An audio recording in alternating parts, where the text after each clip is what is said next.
Hello दोस्तों, बॉलीवुड विशाल में आपका स्वागत है। आज जो स्टोरी मैं एक्सप्लेन करने जा रहा हूँ उसका नाम है सेक्टर 36 और यह एक सच्ची घटना पर आधारित है। तो चलिए कहानी की तरफ बढ़ते हैं। मूवी के शुरुआत में हम एक प्रेम नाम के बंदे को देखते हैं जो टेलीविजन पर कौन बनेगा करोड़पति देख रहा होता है। पर तभी इनके पत्नी जया का फोन आता है जिससे ये काफी प्यार से बात करता है। दरअसल प्रेम की पत्नी जया गांव में रहती थी और प्रेम बस्सी नाम के बॉस के फार्म हाउस में फुल टाइम सर्वेंट का काम करता है। वो बॉस के ही फार्म हाउस पे रहता था। प्रेम का बॉस काम के सिलसिले से ज्यादातर बाहर ही रहता है और प्रेम यहाँ फार्म हाउस का देखभाल करता है और तो और वो यहाँ राजा की तरह रहता है। इसके बाद प्रेम एक चाकू लेता है और वॉशरूम की तरफ जाता है। वहाँ हम एक बच्ची की बॉडी को देखते हैं जिसे प्रेम ने किडनैप करके लाया था। प्रेम उस बच्ची की बॉडी के टुकड़े टुकड़े करके उसके ऑर्गन्स निकाल कर रख लेता है और बाकी हिस्सा एक गटर के नाले में बहा देता है। दूसरी तरफ हम इंस्पेक्टर रामचरण पांडे को देखते हैं जो एक करप्ट पुलिस ऑफिसर होता है। अगले दिन एक पिता अपने लापता हुई बेटी की FIR लिखवाने आता है पर इंस्पेक्टर पांडे उससे रिश्वत देते हुए कहता है जिस एरिया से तुम्हारी बेटी लापता हुई है वहाँ से हर साल 40-50 बच्चे गायब होते हैं पर उनमें से कुछ ही बच्चे मिल पाते हैं। इस पर लड़की के पिता रोने लगते हैं। पांडे ये देख उसे चुप कराते हुए कहता है तुम चिंता मत करो, हम जल्द से जल्द तुम्हारी बेटी को ढूंढ लेंगे। अभी तुम एक काम करो, बाहर अपनी बेटी की पोस्टर लगा दो, हम लोग जल्द से जल्द जांच शुरू कर देंगे। इसके बाद वो पिता बाहर आकर अपनी बेटी की पोस्टर लगाता है पर तभी उसकी नजर काफी सारे लापता हुए बच्चों की पोस्टर पर पड़ता है। ये देख लड़की के पिता काफी मायूस हो जाते हैं। दरअसल इन्हीं की बेटी को प्रेम ने मारा था। इसके अगले सीन में अली नाम के लड़के को देखते हैं जो क्रिकेट खेल रहा होता है पर तभी इन लोग का बॉल एक नाले में जा गिरता है। अली वो बॉल नाले से निकाल रहा होता है तभी उसे एक इंसानी हाथ दिखता है। ये देख वहाँ के लोग पुलिस को बुला लेते हैं। थोड़ी देर बाद वहाँ इंस्पेक्टर पांडे आता है और लोगों से पूछते हुए कहता है कि यह हाथ किसे मिला। तभी वहाँ के बच्चे कहते हैं अली को मिला था। ये सुन पांडे उस बच्चे को इनाम में 100 रुपए देता है और वहाँ के लोगों से कहता है ये जगह राजीव कैंप और सेक्टर 36 के बीच में पड़ता है और मेरे जांच के मुताबिक ये हाथ राजीव कैंप के नाले से बहते हुए यहाँ आया है। आप लोगों को घबराने की कोई जरूरत नहीं है, आप लोग बेफिक्र होकर घर जाइए। दूसरी तरफ प्रेम उस फार्म हाउस से ये सारा इंसिडेंट देख रहा होता है। इसके अगले सीन में अली कुछ सामान लाने के लिए दुकान जा रहा होता है कि तभी प्रेम उसे चॉकलेट का लालच देकर किडनैप कर लेता है और अपने फार्म हाउस में लेकर चला आता है। प्रेम अली को एक रस्सी से बांध देता है। अली प्रेम से कहता है अंकल मुझे जाने दो, मेरे पापा सिक्योरिटी गार्ड हैं, अगर उन्हें पता चला तो वो तुम्हें छोड़ेंगे नहीं। प्रेम ये सुन हंसने लगता है और कहता है मैंने तेरे जैसे काफी बच्चों को किडनैप किया है और उसे मार कर उसके टुकड़े टुकड़े करके नाले में बहा दिया है और तो और तुम्हारे जैसे गरीब घर के बच्चों को कोई कुत्ता भी नहीं ढूंढेगा। प्रेम को इतनी हिम्मत उसके बॉस बस्सी से मिलती थी। प्रेम का बॉस बस्सी एक बहुत बड़ा बिजनेसमैन था जिसकी पहचान काफी ऊपर तक थी। इसके बाद हमें प्रेम का बचपन दिखाया जाता है जहां वो अपने मामा के साथ रहता था। उसका मामा मीट का दुकान चलाता था। रात होते ही उसका मामा दुकान बंद करके प्रेम के साथ हर रोज गंदा काम करता था। ये सब प्रेम को पसंद नहीं आता था और वो एक दिन मौका पाते ही अपने मामा के टुकड़े टुकड़े कर देता है और जंगली कुत्तों को खिला देता है। इसके बाद सीन प्रेजेंट में जाता है और हम प्रेम को देखते हैं। वो फ्रिज से एक बॉक्स निकालता है जिसमें टुकड़े टुकड़े किए हुए बच्चों के ऑर्गन्स होते हैं। प्रेम उस बॉक्स को छोटू लाल नाम के आदमी के हाथ में दे देता है। छोटू लाल एक कंपाउंडर होता है जो उस ऑर्गन्स को लेकर ब्लैक मार्केट में बेचता है जिससे प्रेम और छोटू लाल दोनों की कमाई हो जाती है। इसके अगले सीन में बस्सी को देखते हैं जो मुंबई अपनी बेटी की बर्थडे में गया था। बस्सी इतना गंदा आदमी था कि वो अपनी पोती को भी नहीं छोड़ता। इसके बाद बस्सी पार्टी से निकलकर प्रेम को कॉल करते हुए कहता है कल चुमकी को फार्म हाउस में बुला लेना, मैं कल आ रहा हूँ। दरअसल चुमकी एक प्रोस्टिट्यूट गर्ल होती है। इसके बाद हमें दशहरे का सीन दिखाया जाता है जहाँ इंस्पेक्टर पांडे रावण के रोल के लिए तैयार हो रहा होता है। तभी वहाँ चुमकी के पापा आ जाते हैं और इंस्पेक्टर पांडे से कहते हैं सर मेरी बेटी चुमकी 2 दिन से नहीं मिल रही है, सर प्लीज हमारी मदद करो।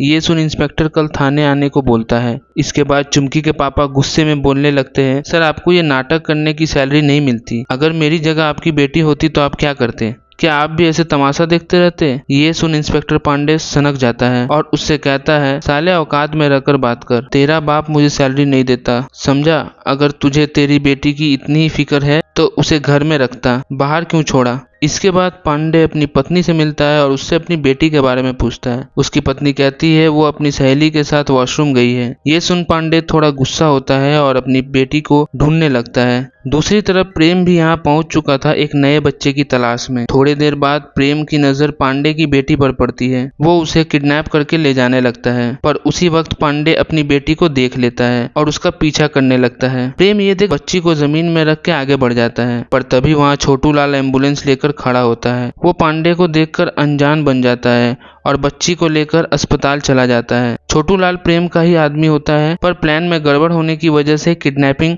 कैंसिल हो जाती है। इसके बाद पांडे प्रेम को खूब भगाता है, पर प्रेम पांडे के हाथ नहीं आता और ना ही प्रेम की शक्ल पांडे देख पाता है, क्योंकि प्रेम मुंह में मास्क लगा रखा था। इसके बाद पांडे हॉस्पिटल पहुंचता है और अपनी बेटी से मिलता है।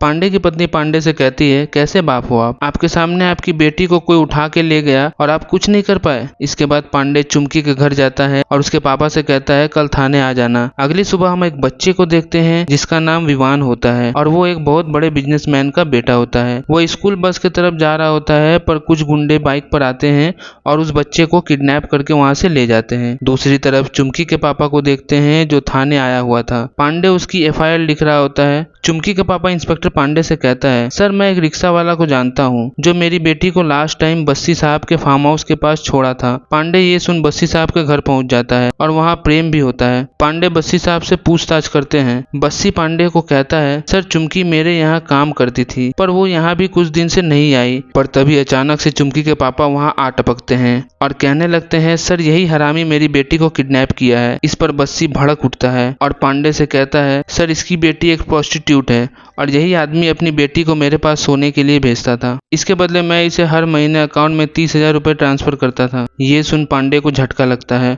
और वो चुमकी के पापा से पूछता है, क्या ये सच बोल रहा है? इस पे चुमकी के पापा बोलते हैं, सर ये मेरा घर का मामला है, आपका काम मेरी बेटी को ढूंढना है, आप वही करिए। ये सुन पांडे उसे वहां से धक्के मारकर निकाल देता है। इसके बाद बस्सी पांडे के सीनियर रघुवीर को कॉल करते हुए कहता है, तुम्हारा एक जूनियर ऑफिसर मुझसे चुमकी नाम की लड़की जो लापता हुई थी उसके बारे में पूछ रहा है और मुझे परेशान भी कर रहा है। ये सुन रघुवीर पांडे से बात करते हुए कहता है, तुम अभी वहाँ से निकलो। पांडे निराश होकर वहाँ से निकल जाता है। बाहर आते ही प्रेम गेट पर आकर बोलता है, सर कहाँ आप ये सब में पढ़ रहे हो? आप इतने बड़े लोगों के गिरेबान में हाथ मत डालो। अगले सीन में पांडे रघुवीर से आकर मिलता है। रघुवीर उससे कहता है, टीवी पर देखो कितने बड़े बिजनेसमैन का बेटा किडनैप हुआ है। हम लोग सारे डिपार्टमेंट मिलकर इसी केस में लगे हुए हैं। तुम कहाँ ये सब बेकार के किस्सों में पढ़ रहे हो? तुम ये सब छोड़ो और विवान के केस में हम लोगों का साथ दो, इससे तुम्हें भी प्रमोशन मिलेगी। और एक बात ध्यान से सुन लो, अगर तुमने वापस बस्सी से पूछताछ करने की कोशिश की तो मैं तुम्हें सस्पेंड कर दूंगा। इसके अगले दिन विवान का किडनैपर पकड़ा जाता है और केस 2 ही दिन में सॉल्व हो जाता है और यहाँ रघुवीर को प्रमोशन मिल जाता है। ये देख पांडे वहाँ से चला जाता है। इसके बाद शाम होते ही पांडे और उसके जूनियर ऑफिसर साथ में ड्रिंक कर रहे होते हैं। तभी उस जूनियर ऑफिसर का नजर छोटू लाल के ऊपर पड़ता है। वो पांडे से कहता है, सर उस दिन जब आपकी बेटी किडनैप हुई थी तब ये बंदा पहले से ही वहाँ एम्बुलेंस लेकर खड़ा था। सर आपको तो इसको इनाम देना चाहिए। ये सुन पांडे बोलता है, ये पहले से ही वहाँ क्यों खड़ा था? मुझे तो इस पर डाउट हो रहा है। तुम इसे अपने सीक्रेट जगह पर उठाकर लेकर आओ। इसके बाद पांडे और जूनियर ऑफिसर छोटू लाल की खूब धुलाई करते हैं। इसके बाद छोटू लाल प्रेम का नाम बक देता है। ये सुन पांडे समझ जाता है कि बस्सी और उसका नौकर प्रेम दोनों मिले हुए हैं। अगले दिन थाने में रघुवीर के जाने के बाद एक नया सीनियर ऑफिसर आता है जो ईमानदार होता है। उसकी बातें सुन पांडे समझ जाता है कि अब मुझे मेरे केस में सपोर्ट मिलेगा। पांडे उसे सारा इंसिडेंट बताता है। ये सुन सीनियर पांडे को कहता है, हम तुम्हारे साथ हैं, तुम्हें जो भी सपोर्ट चाहिए मैं तुम्हें दूंगा। इसके बाद पांडे सीनियर ऑफिसर को लेकर उसी सीक्रेट जगह पर पहुंचता है जहां छोटू लाल को कैद कर रखा था, पर छोटू लाल वहां से फरार हो चुका था। ये देख पांडे अपने जूनियर को बुलाता है और उसे कहता है, छोटू लाल कहाँ गया? जूनियर कहता है, सर अभी तो यही था, मैं तो 2 मिनट के लिए वॉशरूम गया था। ये सुन पांडे को गुस्सा आता है और वो अपने जूनियर को खूब पीटता है। पांडे को ये भनक नहीं थी कि उसका जूनियर भी इसी मामले से जुड़ा हुआ है। इसके बाद पांडे का सीनियर पांडे को प्रेम से पूछताछ करने की परमिशन दे देता है। पांडे और उसका सीनियर प्रेम से पूछताछ करना शुरू करता है। प्रेम पांडे से कहता है, सर जो भी पूछना है जल्दी पूछ लो, आपके पास 30 मिनट है, क्योंकि इसके बाद मुझे कौन बनेगा करोड़पति शो देखना है। पांडे पूछताछ शुरू करता है, तुमने चुमकी को कैसे मारा? प्रेम इस पर कहता है, सर मैं उससे प्यार करता था और वो मेरे बॉस के साथ मजे करती थी, पर मुझे कोई प्रॉब्लम नहीं था। मैं तो बस उसके साथ एक रात बिताना चाहता था। मैंने इसके बदले उसे कुछ पैसे भी देना चाहे, पर वो साली पैसे मेरे मुंह पर मार कर कहती है, तेरे जैसे भिखारी के साथ मैं नहीं सोती और तू साले अपने औकात में रह। ये सुन मेरा दिमाग खराब हो जाता है और मैं उसे पीट पीट कर मार डालता हूँ। और उसके टुकड़े टुकड़े कर नाले में बहा देता हूँ। ये सुन पांडे को शौक लगता है। इसके बाद सीनियर उससे बच्चों के बारे में पूछता है जो लापता हो गए थे। प्रेम इस पर कहता है, सर देखो वो लोग तो पहले से ही इतने गरीब थे, 2 वक्त का खाना भी बहुत मुश्किल से नसीब हो रहा था उन लोगों को। उनमें से कुछ मर भी जाएंगे तो किसी को क्या ही फर्क पड़ेगा। मैं हर रोज रात में बच्चों की तलाश में जाता था और उसे किडनैप कर फार्म हाउस में ले आता था, फिर उसका कत्ल कर उसके ऑर्गन्स निकाल लेता था, फिर मैं छोटू लाल नाम के आदमी को बेच देता था। इससे मेरी और छोटू लाल दोनों की कमाई हो जाती थी। अभी तक मैंने 25 से 30 बच्चों की किडनैपिंग कर उसे मारा है। इसी तरह उसकी ऑर्गन्स निकाल कर छोटू लाल के थ्रू ब्लैक मार्केट में बेचवा दिया है।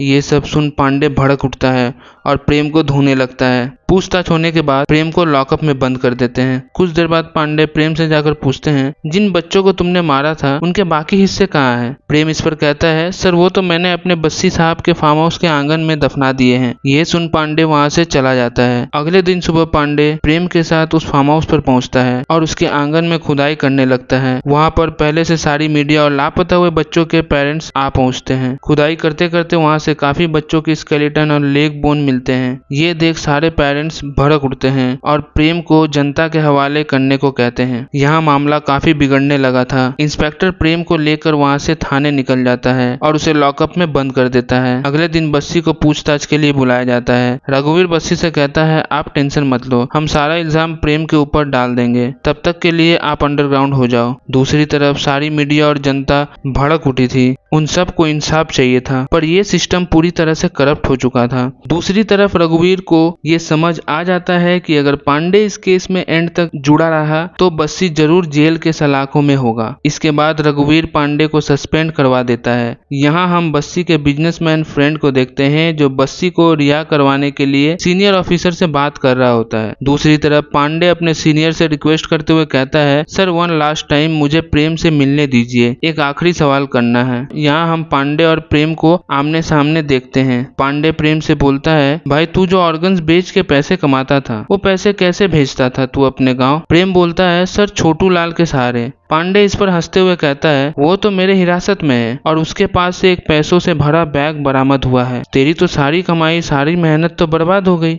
ये सुन प्रेम गिड़गिड़ाने लगता है और कहता है, साहब मेरे पैसे मेरे बीवी बच्चों तक पहुंचा दो। इस पे पांडे कहता है, अगर तुझे ये पैसे चाहिए तो सच बता, बस्सी भी इसमें शामिल है ना? प्रेम इस पर हिचकिचाते हुए कहता है, सर मैं आपको सब कुछ बता दूंगा, पर आप मेरे पैसे मेरे गाँव तक पहुँचा देना। पांडे इस पर कहता है, ठीक है। इसके बाद प्रेम मुंह खोलना स्टार्ट करता है। वो पांडे से कहता है, सर मेरे गांव के घर में मैंने अपनी बीवी को एक वीडियो कैसेट भिजवाया था जिसमें बस्सी साहब की सारी काली करतूतें रिकॉर्ड हैं। शाम होते ही पांडे गांव के लिए निकलता है और उसे छोड़ने के लिए बस स्टैंड उसका जूनियर साथ में आता है। जूनियर पांडे से कहता है, सर अभी भी वक्त है, आप ये सब में मत पड़ो, जैसे पहले चल रहा था वैसे ही चलने दो। पांडे इस पर कहता है, जब केस यहाँ तक पहुँच गया है तो अब केस खत्म करके ही लौटूंगा। जैसे यहाँ से पांडे गाँव के लिए निकलता है, यहाँ उसका जूनियर रघुवीर को खबर दे देता है। पांडे गांव पहुंचकर वो सीडी प्रेम की वाइफ से ले लेता है और वहीं उसे प्ले करके देखने लगता है। उस टेप में बस्सी की सारी गंदी करतूतें देख पांडे के पसीने छूट जाते हैं। इसके बाद वो वहां से निकल जाता है। पांडे हाईवे में बस का इंतजार करता है कि तभी वहां से एक ब्लैक एसयूवी कार आती है। पांडे लिफ्ट मांगकर उसमें बैठ जाता है। कार के अंदर टोटल 3 लोग होते हैं जो रघुवीर के भेजे हुए गुंडे थे, पर अनफॉर्चुनेटली पांडे को ये पता नहीं होता। थोड़ी दूर जाते ही पीछे बैठे हुए गुंडे पांडे के ऊपर हमला कर देते हैं, जिससे पांडे की वहीं पर मौत हो जाती है और वो कैसेट वहीं तोड़कर फेंक देते हैं। इसके बाद हमें थाने का सीन दिखाया जाता है जहां पांडे का जूनियर बैठा होता है जिसे रघुवीर ने प्रमोशन दे दिया था और थाने में पांडे की मिसिंग होने की पोस्टर भी लगा देता है। इसके बाद कहानी 6 महीने आगे जाती है जहां हम बस्सी को देखते हैं जिसे कोर्ट ने रिहा कर दिया था। सारा दोष प्रेम पर आ जाता है। दूसरी तरफ हमें उस थाने का ईमानदार हवलदार दिखाया जाता है जिसे पांडे सर की जाने का बहुत दुख था। इसके बाद उसके घर के बाहर एक कुरियर आता है जिसमें एक कैसेट होता है, उसके ऊपर सदाबहार के और भी तराने लिखे होते हैं। इसके साथ कहानी यहीं पर समाप्त हो जाती है। स्टोरी आपको कैसी लगी कमेंट में जरूर बताएं और चैनल को लाइक शेयर एंड सब्सक्राइब करना ना भूलें। मिलते हैं आपसे अगली स्टोरी में, तब तक के लिए bye bye and take care.